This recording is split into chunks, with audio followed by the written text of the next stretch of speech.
Welcome to the SVG-TV news for Wednesday, August 5th. I am Khalil Keita with the details. SVG today confirmed one new case of COVID-19. A news release from the National Emergency Management Organization, NEMO, said the case arrived on American Airlines Flight AA945 on August 1st, and the individual has been in isolation since the receipt of their preliminary positive result. The Vicentia national, according to NEMO, is doing well and has no symptoms typical of coronavirus. NEMO said all other of the 102 AA945 passengers who arrived from Miami on the weekend, that should be on Saturday, are in mandatory quarantine and will be tested for the SARS-CoV-2 virus between day 4 and day 5 of the quarantine. NEMO further noted that the two Vincentians who tested positive for SARS-CoV-2 after arrival on AA Flight 945 on July 25th were initially isolated at the Argyle Isolation Facility, AIF, to ensure that they comply with their isolation. Both patients, it said, were not ill on admission and continued to be asymptomatic COVID-19 cases.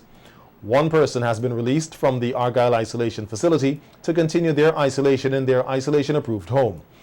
The other individual, it said, remains at the facility.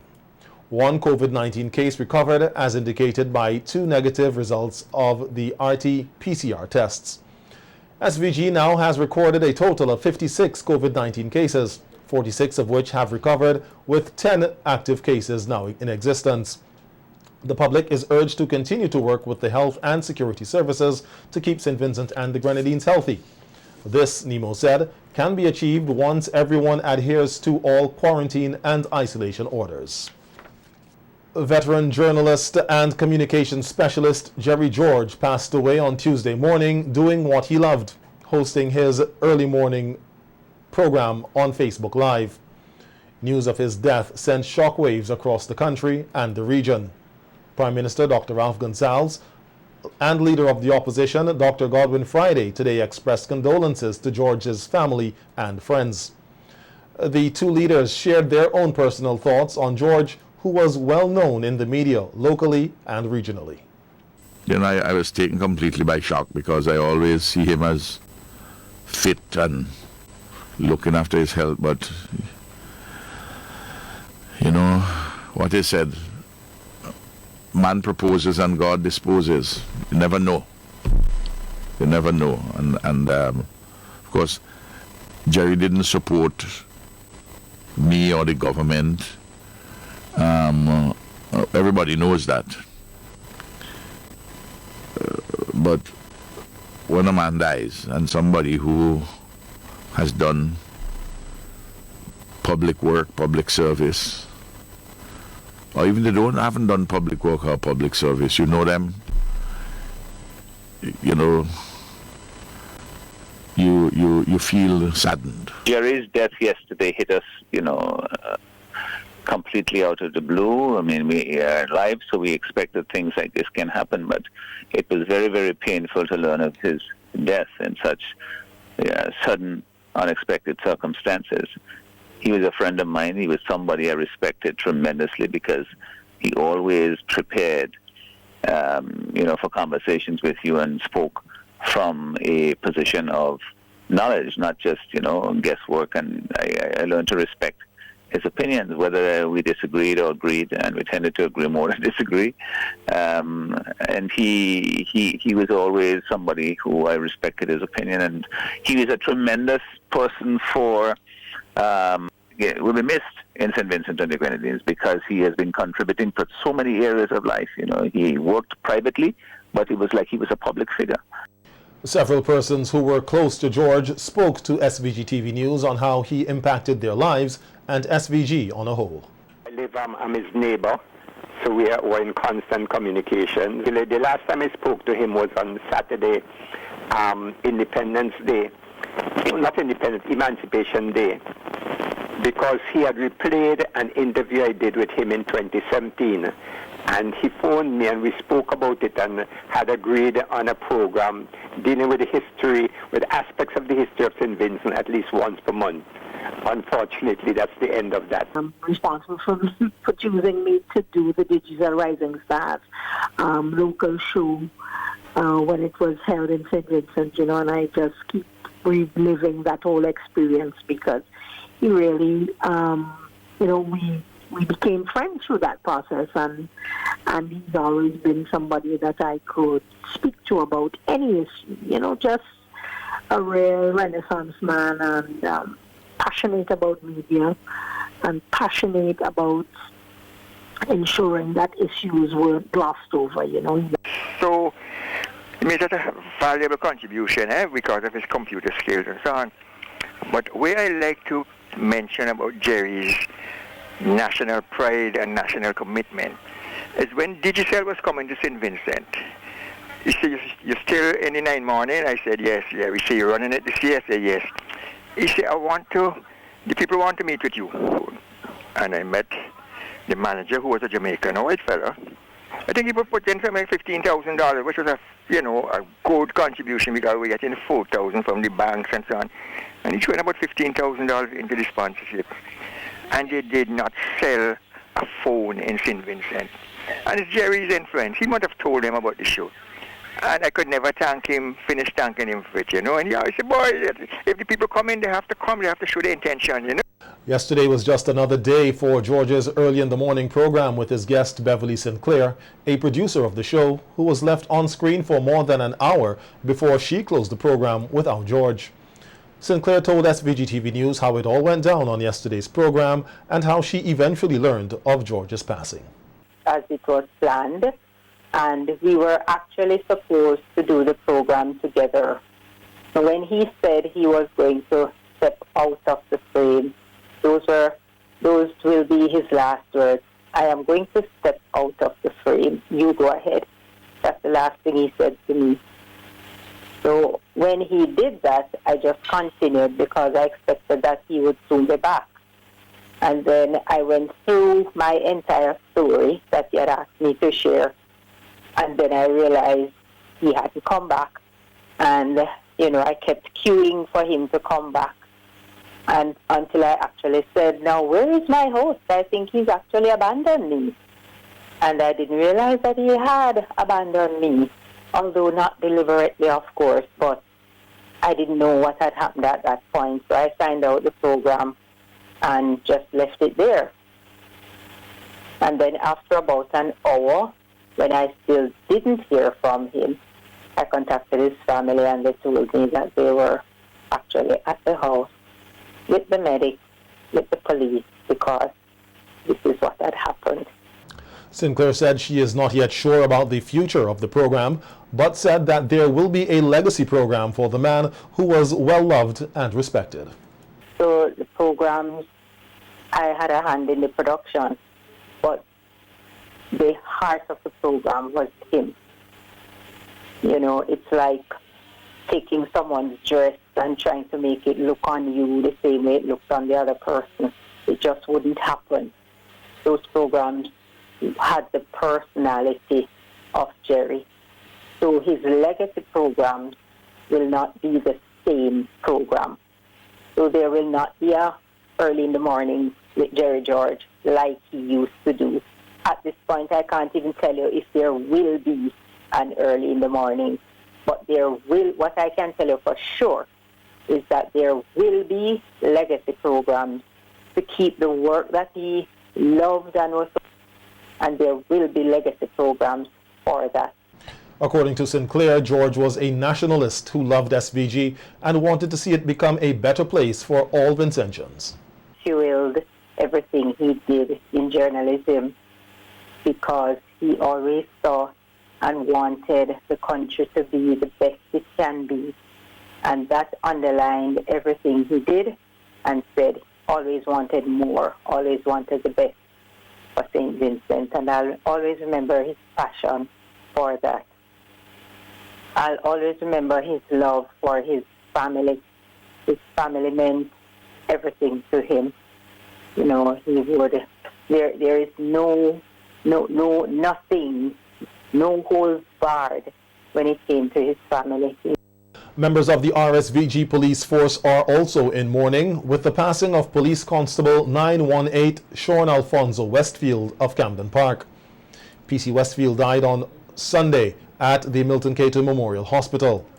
Prior to his enlistment in the RSVG police force on August 7, 2013, Westfield was employed as a port security officer with the SVG Port Authority.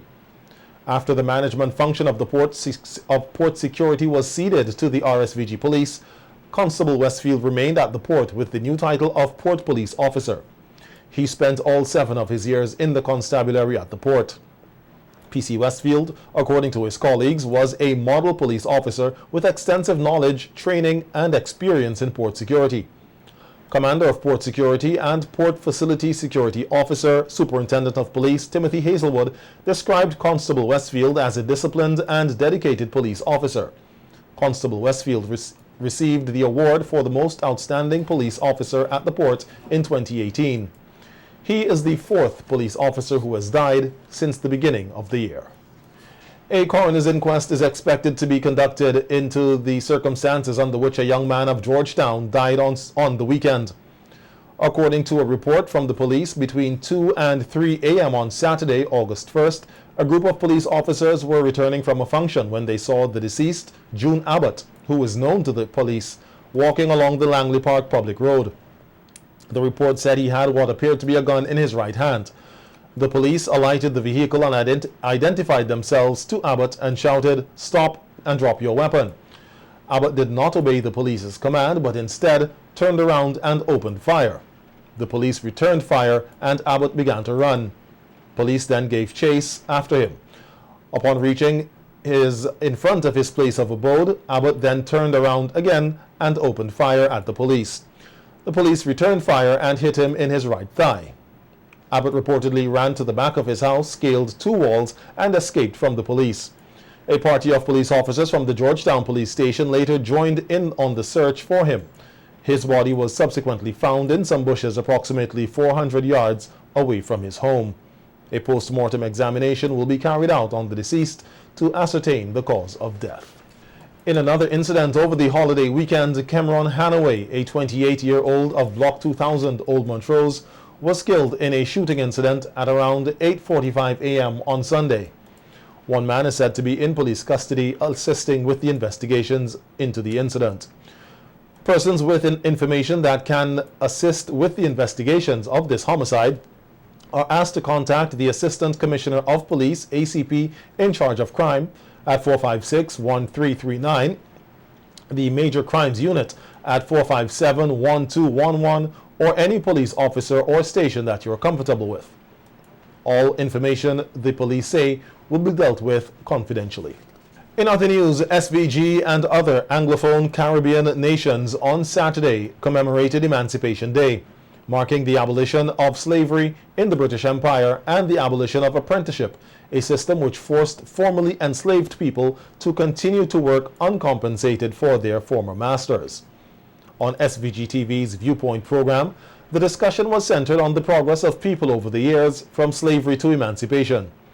The panel included head of the SVG Reparations Committee, lawyer Jomo Thomas, elder patriarch of the Ivine Theocratic Order of Nyabingi, Ras Imani Hippolyte, PhD candidate in adult education and community development, women and gender studies, Judy Grant. In their opinion, though the emancipation from slavery was some 186 years ago, there are still some people who are shackled mentally. Ebenezer Theo Joshua is that when he emerged in the 50s, which was a good 120 years after,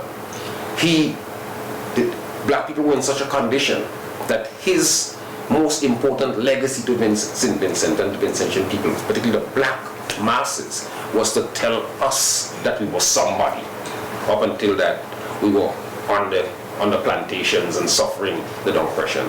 So we were free, physically, legally, but we were not freed mentally. We're still running, we're jogging, and as I said yesterday, we have to pass the baton on. And a part of that is how do we, my question that I take up in my work, for example, is how do we reimagine freedom in the face of ongoing oppression, particularly anti-blackness and systemic racism. And a part of that reimagining, because Toni Morrison says it beautifully when she says, imagination is bound up with memory. Have to find a mechanism of how to rearrange and reconnect to our original memory. Most people remember us from slavery and that experience, but you have to get beyond that in order to find the great wealth and the glory and the love that we as a people used to have among ourselves. You know, so you have to dig deep in yourself as a black man and a black woman to really find. Black people are often labeled with negative stigmas, and the panelists suggested that more needs to be done to break these stigmas, including more educational programs about emancipation and black histories. The panelists also spoke about the Reparations Committee, which was created in 2013, headed by lawyer Jomo Thomas.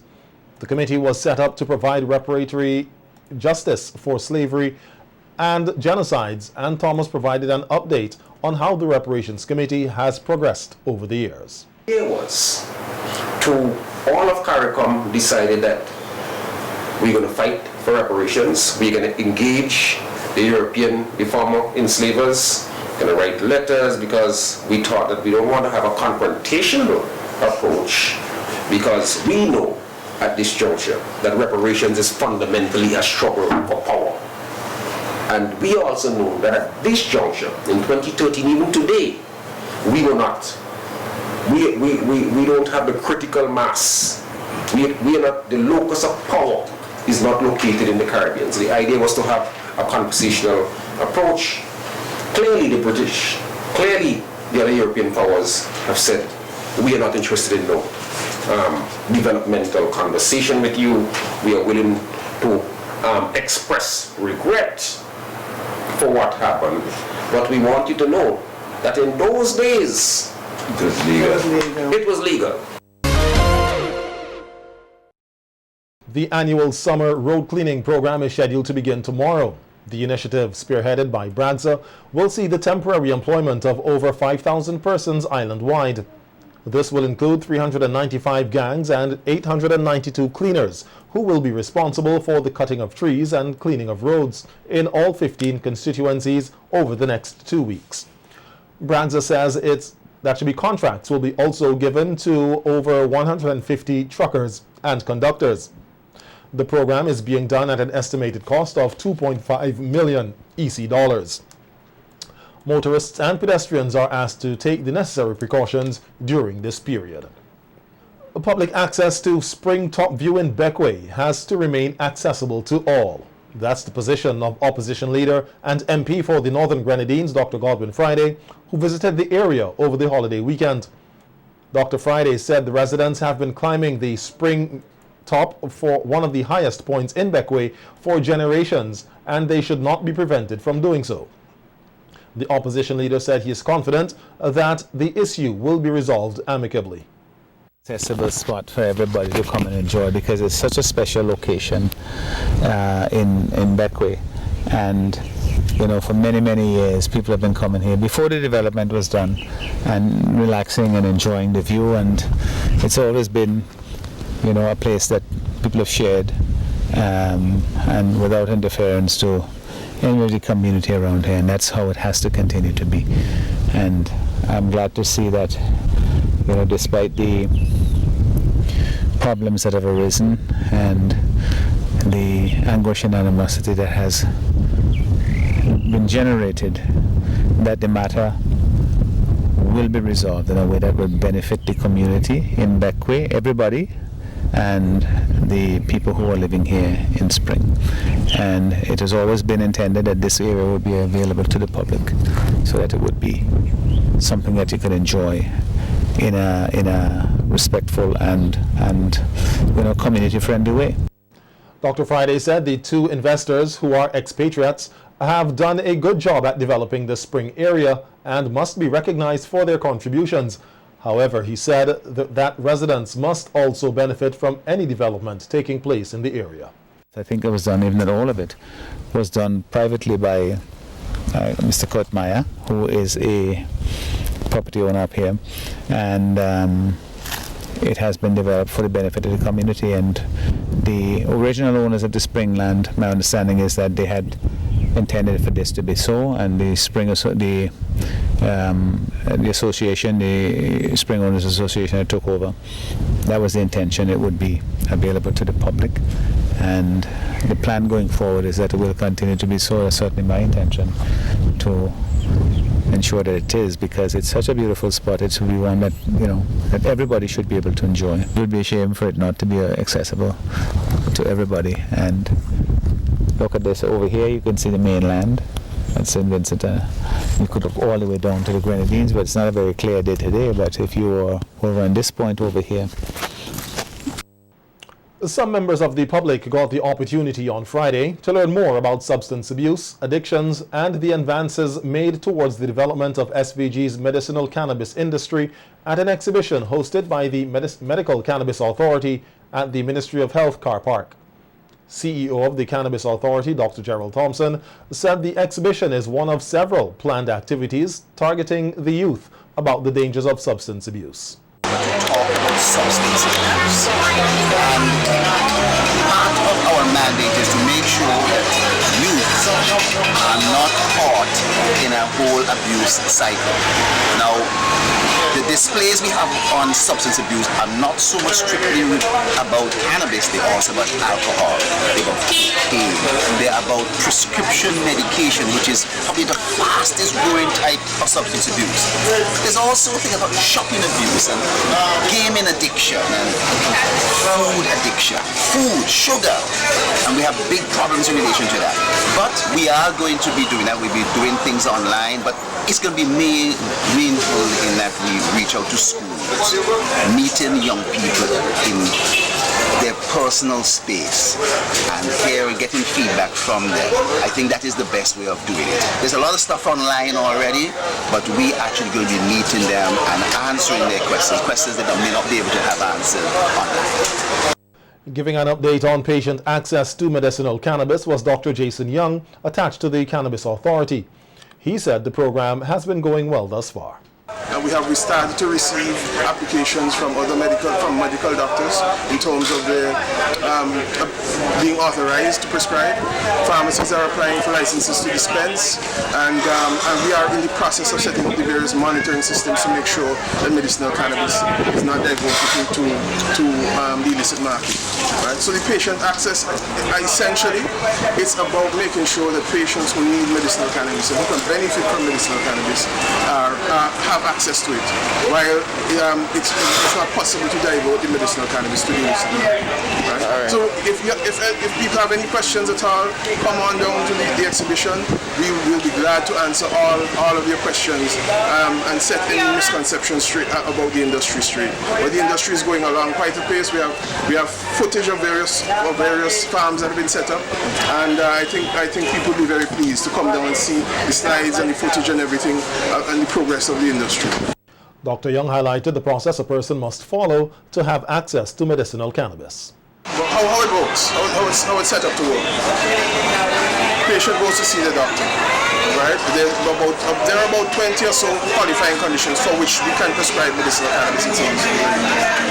The doctor sees the patient, determines that they are a candidate for medicinal cannabis, and that they have a qualifying condition. He can begin to prescribe for them once he's authorized to prescribe, right?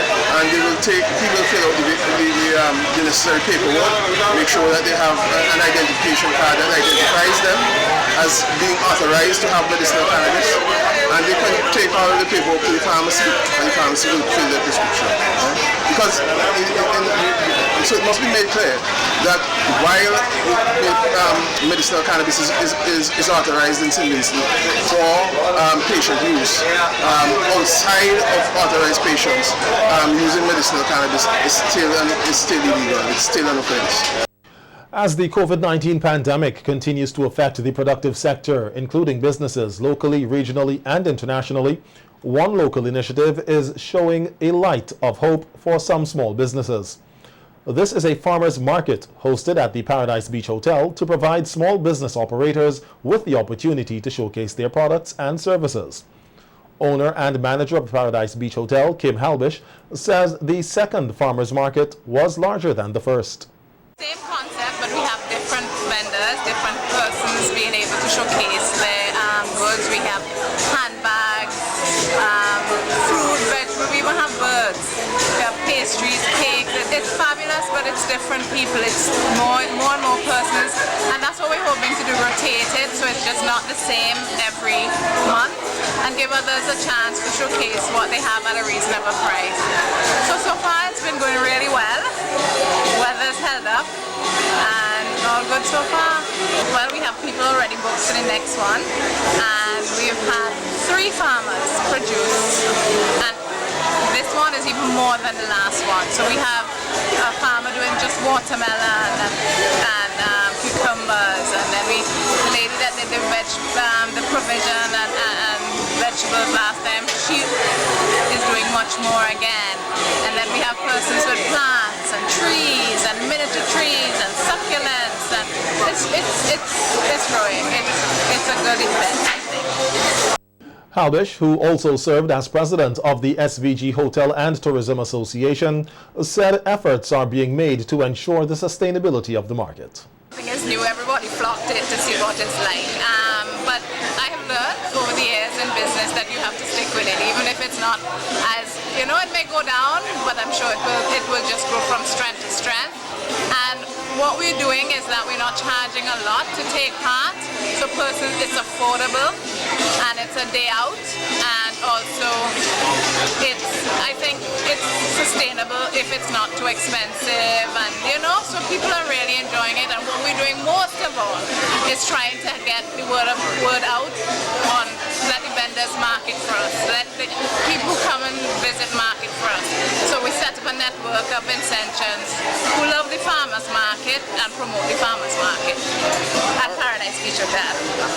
Our news team spoke with some of the first-time participants at Sunday's farmers market who expressed delight at the opportunity to highlight their products. Well, I think it's a really good idea. It's my first time here, first of all. My very first time, and I've had a really great response. It's an avenue for persons like myself, first-timers, to get out and actually display their products. So, I think it's a really good idea. Right, and do you think the people are coming by, they really love your product? They do. The taste is great. The presentation is really good. Well, apparently, I get a lot of comments on the presentation, a lot of good feedback. And the taste of the product, which is why I encourage persons to taste as well, because I have a tasting.